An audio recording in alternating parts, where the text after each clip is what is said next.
Tonight's matchup, on paper, from a distance, seems like a blockbuster hit. Lamar Jackson and the Ravens, Tom Brady and the Bucs. Sounds like a very intense, high-level matchup.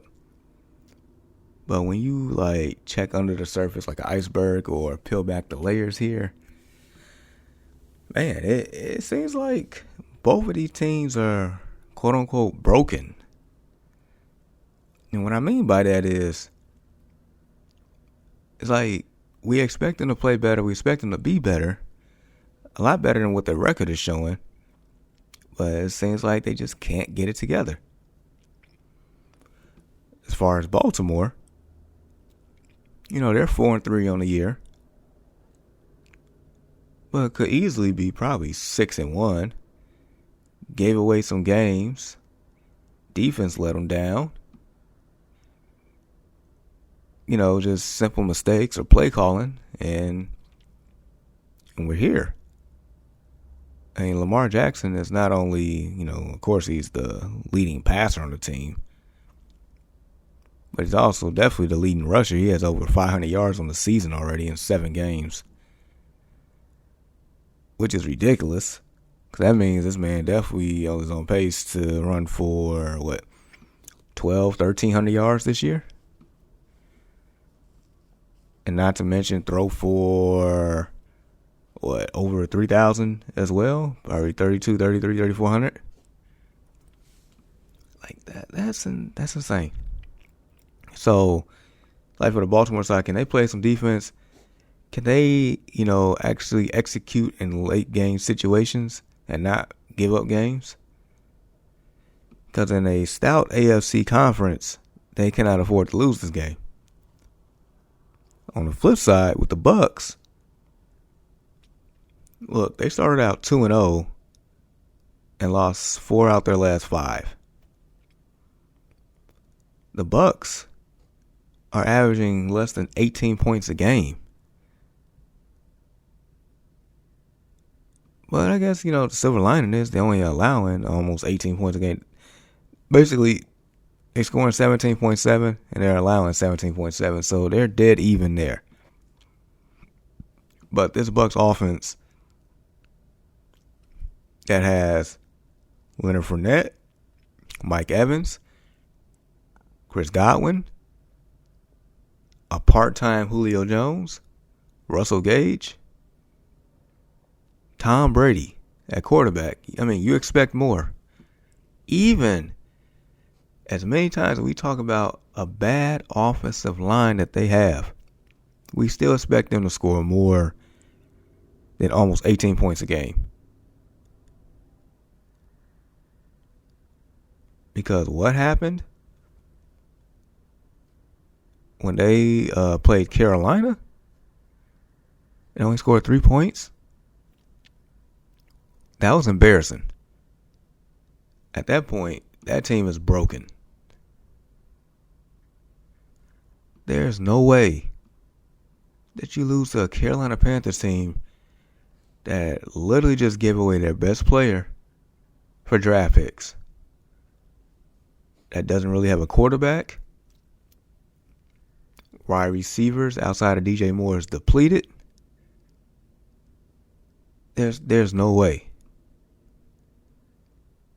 that they scored 21 points on you and you could only score a field goal. There's no way. So, with the Bucs being 3-4 in a lousy division, it's not over yet, but it's like you just don't see them going far at all in January. It's like, can they still win the division? Absolutely yes. Are they making a Super Bowl? Absolutely not. Can't. That offensive line, it just doesn't fix itself in a blink of an eye. Usually stuff like that is fixed in the off-season training camp. And the offensive line just doesn't get fixed like that. So that's just going to be a chronic issue for them. So that's going to like cap their ceiling at some point. In the way that they're playing, it looks like their ceiling is lower and lower. So they need to win tonight. Both these teams need to win tonight, but that's not possible. And a tie does not do them any justice either. Bucs are favored by 1.5. I'm not too confident. I'm not too confident in that. But I'm going to watch the game because Tom Brady's playing and Lamar Jackson's playing. I'm going to watch the game. Definitely am for the Ravens side as far as the injury report. Rashad Bateman, Marlon Humphreys, Marcus Peters are all questionable. So is Gus Edwards. Calais Campbell's already ruled out. For Tampa side, Antoine Winfield Jr., Sean Murphy Bunting, Luke Godek, they're all out. Hakeem Hicks questionable. I don't expect him to play. And Julio Jones is a true game time decision.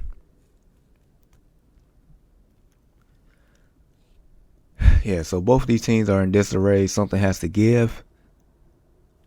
We're literally like 2 months into the season, so I mean, it's like you are who you are. Unless you just found a fountain of youth or something similar. I don't know. But nevertheless, yeah, I'm watching the game. It's football. We don't get too many football games in the calendar year, so I'm going to watch it. So I'm going to switch gears to another sport, to the NBA, and talk about some broken teams there, because I feel like that's the theme for today. We're just going to talk about some broken teams that, I don't know if, some might be able to be fixed, some not. I mean, it is what it is, but we're going to identify them. That's exactly what we're about to do as soon as my phone stops acting stupid here. All right.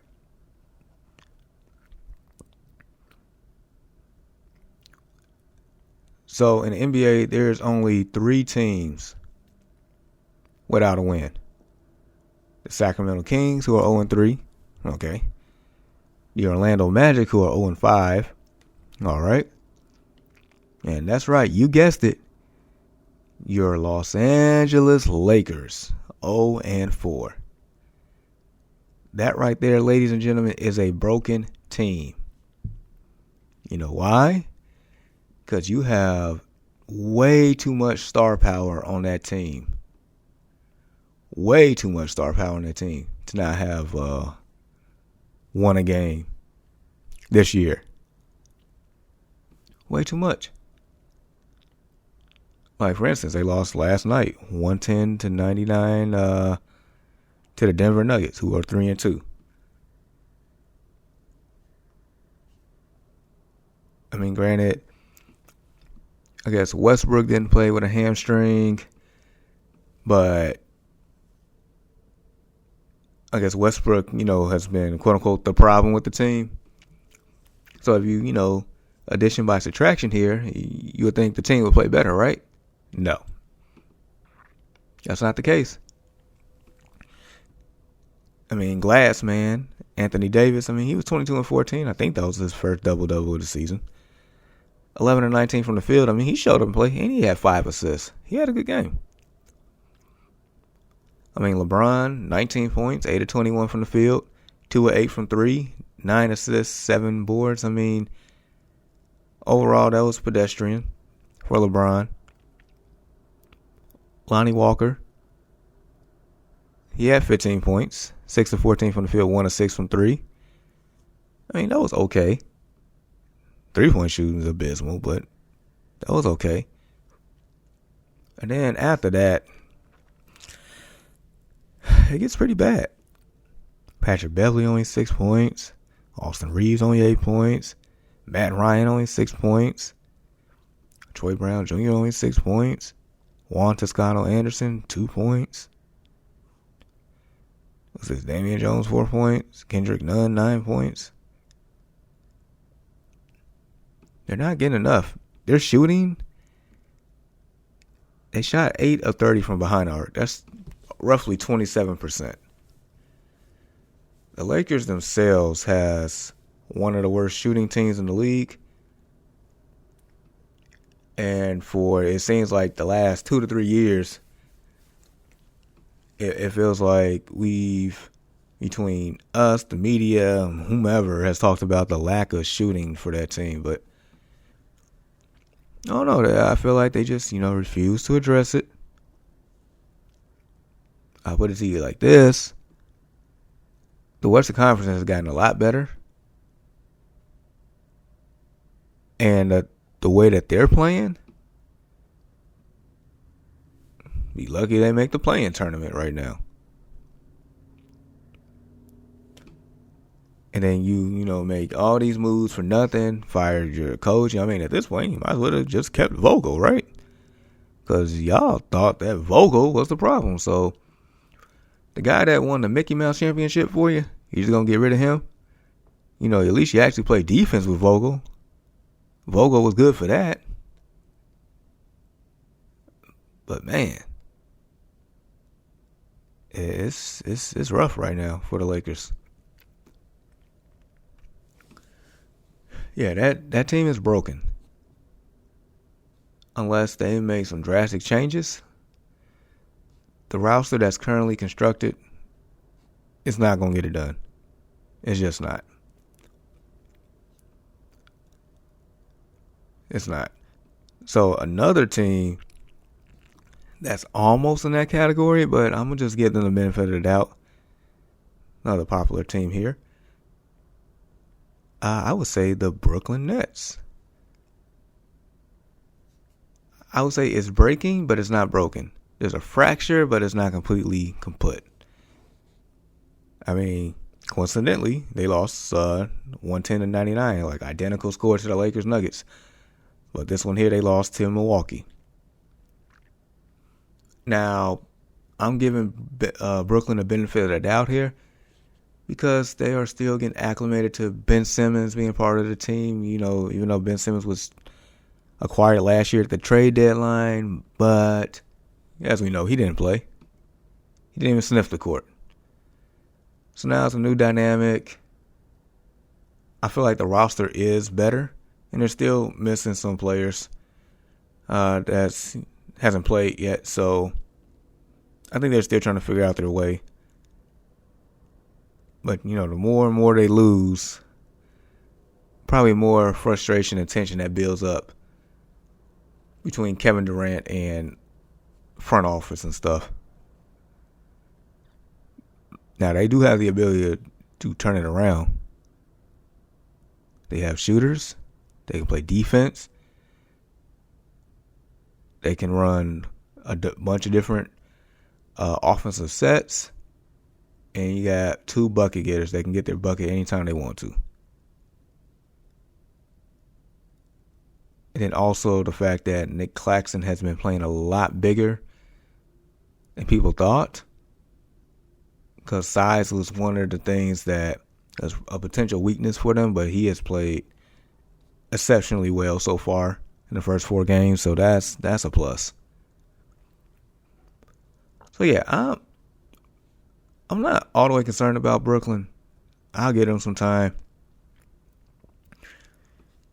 And then you have a couple teams that are a pleasant surprise so far. I don't know how long this is going to last. Which is the Portland Trail Blazers and the Utah Jazz, both 4-1. And are the number 1 and number 2 teams in the Western Conference. Portland, who on paper does not have enough to do anything. But, Damian Lillard said, we not folding under my watch. I think even though he left the game early yesterday, but still. Dame's not playing around. I respect it. The Utah Jazz traded all their, basically just, it's a fire sale over the summer. They're supposed to be tanking for Victor Wembanyama. But, them players said otherwise. But yeah, I don't know how much longer that's going to last. But, it's a pleasant surprise to see that. So, yeah. Philly is almost in that. I put Philly in the same category as Brooklyn. Because they're 1-4.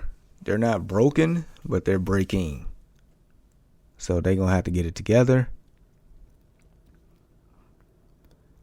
Let's see. Yeah, so far that's about it. We're about a week and a half into the season. So I'm not going to read too much into it so far. But yeah, the Lakers are the only broken team I see. That's where we're at on that.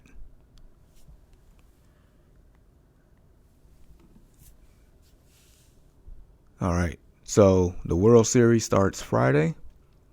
Phillies and the Astros. Astros are favorite to win this series. I saw a meme. Matter of fact, I posted this meme in our Facebook group.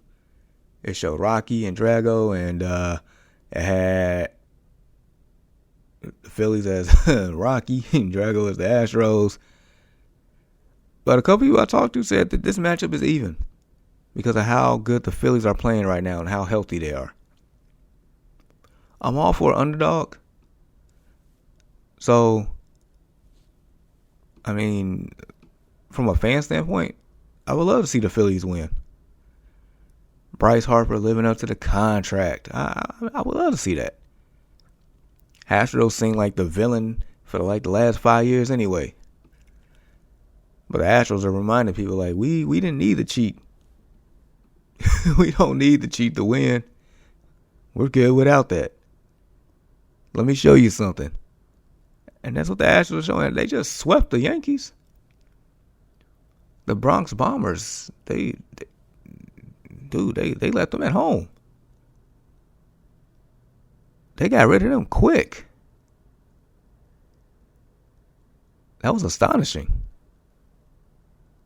Because I thought the Yankees would put up a little bit better fight than that, but nope. They couldn't do it.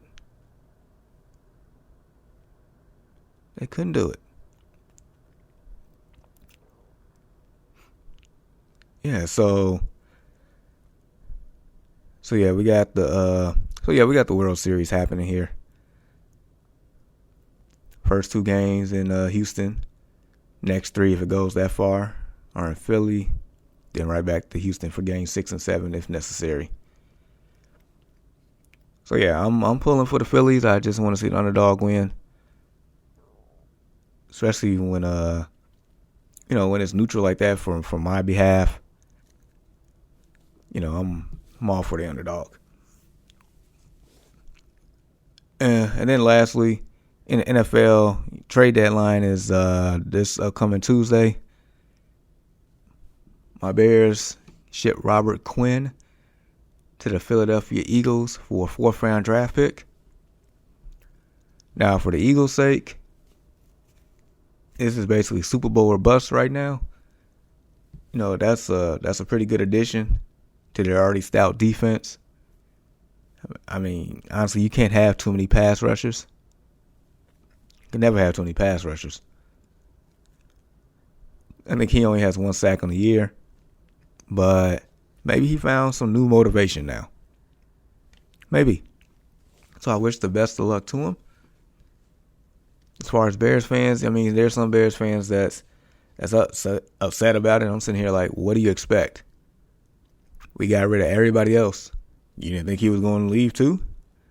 We got rid of Khalil Mack. We got rid of Hakeem Hicks. We got rid of Allen Robinson. We got rid of a lot of people. A lot. And honestly, I was still surprised that Robert Quinn was on the team. And they was like, well, the Bears got robbed. He only got a 4th-round pick. The man is 32 years old. What did you expect? The 4th-round pick was probably the best that we was going to get.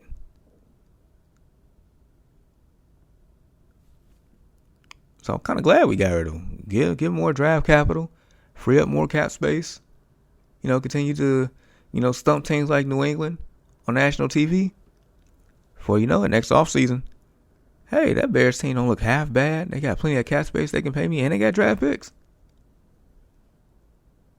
That's the allure that we're trying to create here. So yeah, Robert Quinn, thank you for your services. Thank you for setting the sack record last year.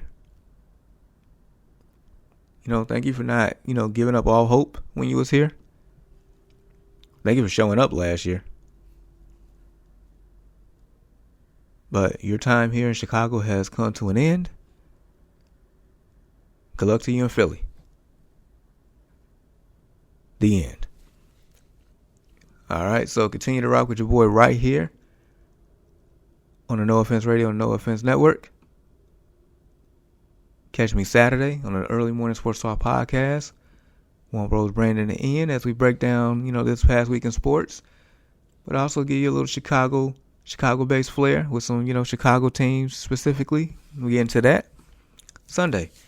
Check me out on the Destination Fantasy Podcast. Fantasy football oriented with my bros Deshaun and Walt. As we get you ready each and every Sunday morning for your fantasy team matchups. And also daily fantasy and anything else that's fantasy related. But yeah, as we approach the end of the month, you all be safe. Halloween is Monday. Definitely be safe that day. But until then, peace.